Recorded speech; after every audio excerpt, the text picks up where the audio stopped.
ഇന്ന് നിങ്ങൾ കാണാൻ പോകുന്ന സിനിമയാണ് പുതിയ ബ്രൂസ്ലി. മരിച്ചുപോയ നല്ല മനുഷ്യനെ പറയിപ്പിക്കാൻ വേണ്ടി എടുത്തു വെച്ച ഒരു തല്ലിപ്പൊളി സിനിമയാണിത്. കഥയിലേക്ക് വന്നാൽ ഇദ്ദേഹമാണ് നമ്മുടെ കഥാനായകൻ, അതായത് പുതിയ ബ്രൂസ്ലി. ചേട്ടാ, ഞാനാണ് പുതിയ ബ്രൂസ്ലി. കിട്ടിയല്ലോ. സംഭവം 1 കിലോമീറ്റർ മാറി നിന്ന് നോക്കുകയാണെങ്കിൽ കറക്റ്റ് ബ്രൂസ്ലിനെ പോലെ തന്നെ തോന്നും. തോന്നിയത് പറയുന്നതിനൊരു അതിരില്ലടാ. തമിഴ്നാട്ടിലെ ബ്രൂസ്ലി നീ തന്നെയാടാ പോയെ. പിന്നെ അല്ല സഹോ, നീ പൊരിക്കടാ. സോ നമ്മുടെ ബ്രൂസ്ലി ഒരു ഗ്രാമത്തിലാണ് താമസിക്കുന്നത്. ഇതാണ് ഇയാളുടെ ഇൻട്രോ.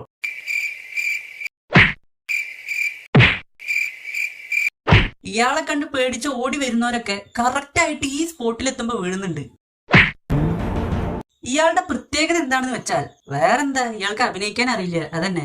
ഇക്ലിട്ടാലും ചൂട് വെച്ചാൽ പോലും ഇതാണ് ബ്രൂസ്ലിന്റെ സ്ഥായി ഭാവം. ബ്രൂസ്ലിന്റെ ഗ്രാമത്തില് ഉത്സവം നടക്കാണ്. അപ്പൊ ഒരു പാട്ട്.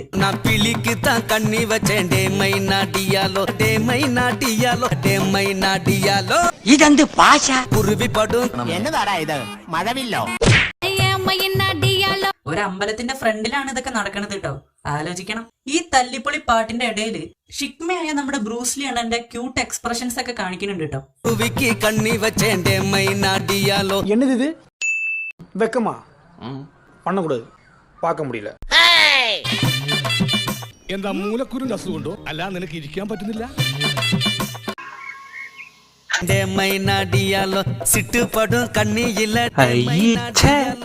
ഗ്രാമത്തിലെ ശിങ്കക്കുട്ടിയാണ് നമ്മുടെ ബ്രൂസ്ലി, അങ്ങനെയാണ് ഇവര് പറയണത്. எங்க ஊரு ஜிங்கக்குட்டியை பார்த்திருக்கீங்களா? உங்க கெட்ட நேரம் பின்னாலே வர்றத பாருங்க. സംഭവം ആഞ്ഞു തള്ളുന്നുണ്ടെങ്കിലും സത്യാവസ്ഥ എന്താണെന്ന് ഇവന്മാർക്ക് അറിയാം. അതാണ് ഇവന്മാർക്ക് ചിരി നിർത്താൻ പറ്റാത്തത്. உங்க கெட்ட நேரம் பின்னாலே வர்றத பாருங்க.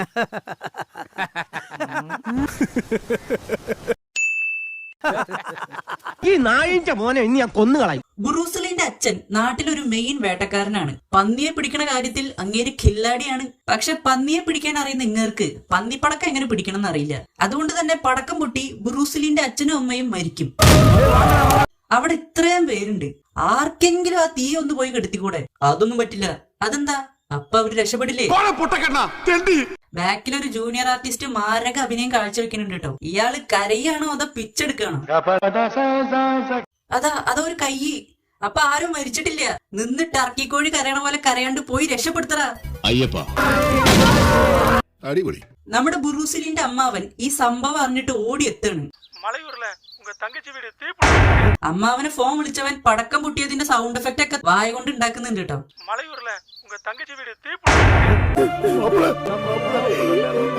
ഇവന്മാര് കളിയാക്കി ചിരിക്കുകയാണോ അതോ കരയാണോ?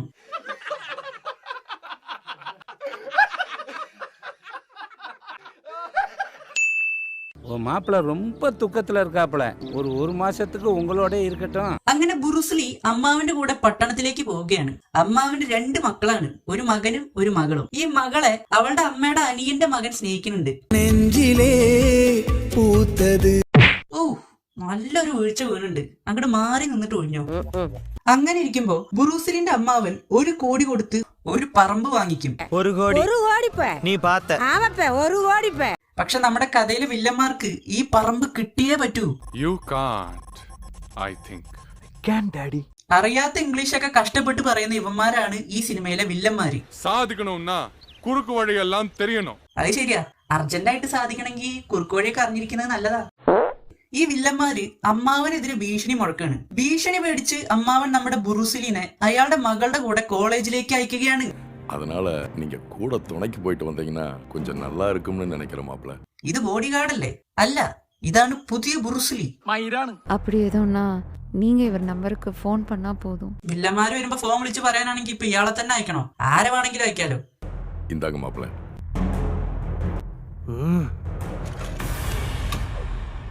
ഓ, മൂപ്പര് ഫോൺ എടുക്കാതെ പോവാണ് കേട്ടോ. അപ്പൊ വില്ലന്മാരെയൊക്കെ അടിച്ചിടാനാണ് ഉദ്ദേശം. അതോ ഇനി ഫോൺ ഉപയോഗിക്കാൻ അറിയാനിട്ടാണോ? ഇയാളെന്താ ചാണകത്തിൽ ചവിട്ടിയ പോലെ നടക്കണത്? இன்னைக்கு நம்ம மாப்பிளையும் கூட வராருமா, கூட்டிட்டு போ. சந்தோஷ் வந்திருக்காராப்பா? ஏமா, இவரும் நம்ம மாப்பிளதாம்மா. ഈ കറുത്ത ജുബിട്ടതുകൊണ്ടോ ബാക്ക്ഗ്രൗണ്ടിൽ ഈ ട്യൂണ് വായിച്ചതുകൊണ്ടൊന്നും ആട് ആനയായിട്ട് മാറില്ല. நீங்க கூடவே வந்தா சந்தேகப்பட்டு கேலி பண்ணுவாங்க. அதனால கொஞ்சம் 15 அடி தள்ளியே வாங்க.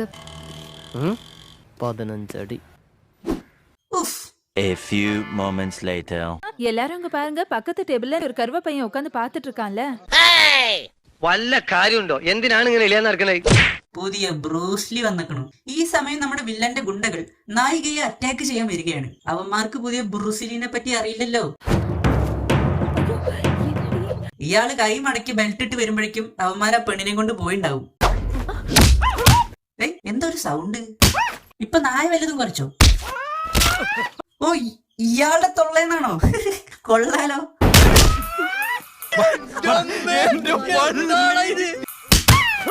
വെറുതെ അല്ലാട്ടോ, ഈ സിനിമ തുടങ്ങിയിട്ട് ഇത്രയും നേരമായിട്ട് ഇയാള് തൊള്ള തുറന്നിട്ടില്ല. അപ്പൊ ഇതാണ് കാര്യം. തൊണ്ടയില് പീപ്പി കുടുങ്ങിയിരിക്കുകയാണ്.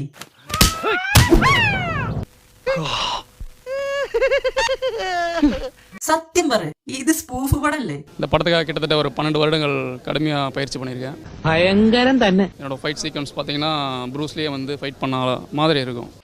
നീ എന്നെ കണ്ടടാ, നീ എന്നെ അറിയോ? എനിക്ക് സന്തോഷമായി.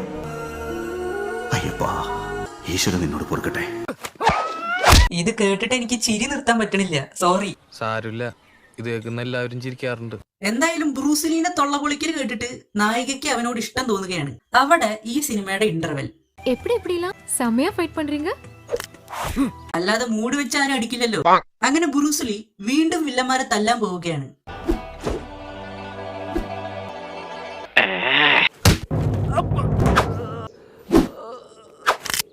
അയാൾ എന്താ പറയുന്നേ?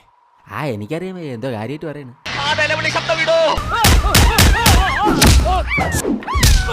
ഇയാളെന്താ കോഴിയോ? ഇങ്ങനെ മെല്ലെ പോയിട്ടും വില്ലന്മാരാരും ഇയാളെ തല്ലാനായിട്ട് ശ്രമിക്കണില്ല കേട്ടോ. അതിപ്പോ ഓരോ കീഴ്വഴക്കങ്ങളാവുമ്പോ അതിന്റെ ഇടയില് നായികയ്ക്ക് അവളുടെ അമ്മയുടെ അനിയന്റെ മകനുമായി കല്യാണം ഉറപ്പിക്കുകയാണ്. ഇതെന്താടാ, സങ്കടം വന്നാലും സന്തോഷം വന്നാലൊക്കെ ഈ ട്യൂൺ തന്നെയാണല്ലോ. അവിടെ ഒരു പാട്ട്. അല്ലെങ്കിലും ആവശ്യമുള്ള സമയത്തൊന്നും ട്രെയിൻ വരില്ലല്ലോ. പിന്നെ വില്ലന്മാര് വരും. അപ്പൊ വീണ്ടും ഒരു ഫൈറ്റ്. ഒന്ന് പോടോ. ഇത്തവണ പ്രൊഫഷണൽ കരാട്ടക്കാരെയൊക്കെയാണ് വില്ലൻ പുറത്തുനിന്ന് ഇറക്കിയിരിക്കുന്നത്. പുതിയ ബ്രൂസ്ലി എപ്പോഴും തന്റെ ഷർട്ട് ഊരി വലിച്ചെറിഞ്ഞിട്ട് അടി തുടങ്ങും. എന്നാ പിന്നെ ഷർട്ട് ഇടാതിരുന്നൂടെ? അതെന്താ പിന്നിലുള്ള ആള് കാട്ടണത്?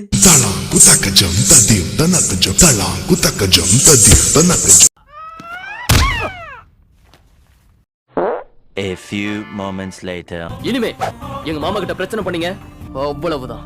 അങ്ങനെ ബ്രൂസ്ലിയുടെ ഭീഷണി കേട്ട മെയിൻ വില്ലൻ പുറത്തുനിന്ന് ഒരു പ്രൊഫഷണൽ ഫൈറ്ററെ കൊണ്ടുവരും. അയാളുടെ പേരാണ് സ്റ്റാൻഡപ്പ്. എന്തൊക്കെ പേരോളല്ലേ. Stand up, sit down, attention. ഇനി ഈ സിനിമയിലെ ക്ലൈമാക്സ് ഫൈറ്റ് എപ്പ കാണിക്കുമ്പോഴും ഈ ഡ്രസ് തന്നെയാണല്ലോ. ഇത് തിരുമ്പണൊന്നുമില്ലേ? ഇത്രയും ആൾക്കാരെ കണ്ടപ്പോ നമ്മുടെ ബ്രൂസ്ലി പേടിച്ച് ഓടാണ്. ഇത്രയും പേരുടെ അടുത്ത് പട്ടി കരയണ പോലെ പൂച്ച കരയണ പോലെ ഒന്നും സൗണ്ട് ഉണ്ടാക്കിയിട്ട് കാര്യമില്ല. തല്ലുകൊണ്ട് ചാവുന്നുള്ളൂ. നഞ്ചക്ക് എടുക്കണ്, തഞ്ചത്തിൽ കറക്കണ്. ഇയാള് വെറുതെ കിടന്ന് നിലവിളിക്കല്ല, ഇതിനൊക്കെ ഒരു താളുണ്ട്. അത് കിട്ടണം. അടിക്കുക, കറക്കുക, പിന്നെ എങ്ങനെ അടിക്കുക, കറക്കുക, പിന്നെ ഇനി വില്ലന്മാര് പുറത്തുനിന്ന് ഇറക്കിയ സ്റ്റാൻഡപ്പുമായിട്ടുള്ള ഒരു സ്റ്റാൻഡപ്പ് ഫൈറ്റ്. ബ്രൂസ്ലി അടിച്ച് കൊല്ലവനെ.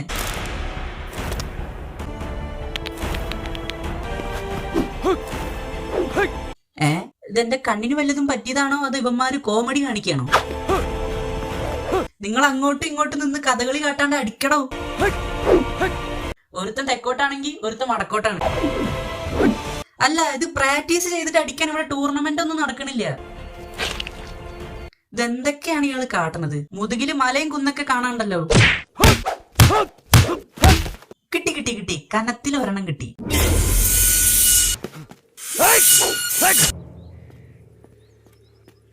തൊട്ട് നിക്കാൻ അത് അച്ചാറല്ല, ചോരയാണ് ചേട്ടാ. കണ്ടിട്ട് ചോര പോലെ ഒന്നും തോന്നുന്നില്ല. ഇതെന്താ ഇത് ചുവന്ന നിറത്തിലുള്ള ഭസ്മം? ഇനി നമുക്ക് ഡാൻസിങ് ഫൈറ്റ് കണ്ടു നോക്കാം. എന്താണ് ഇതൊക്കെ ആദ്യം വിട്ടതേ നമ്മുടെ അണ്ണനാണ് കേട്ടോ. പഞ്ചാരെ നീ പഞ്ചാലെ നീ.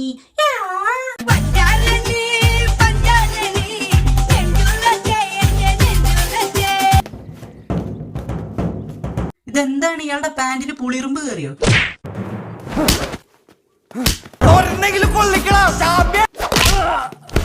അങ്ങനെ അവസാനം പുതിയ ബ്രൂസ്ലി സ്റ്റാൻഡപ്പിനെ തല്ലിക്കടത്തിയിട്ട് തന്റെ കാമുകിയെ വിട്ടുകൊടുത്ത് തിരിച്ച് നാട്ടിലേക്ക് പോകും. അതോടെ ഈ പടം കഴിഞ്ഞു. ബ്രൂസ്ലിനെ പറയിപ്പിക്കാൻ വേണ്ടി തൊള്ളയിൽ പീപ്പിയും വെച്ച് ഓരോന്ന് ഇറങ്ങിക്കോളും.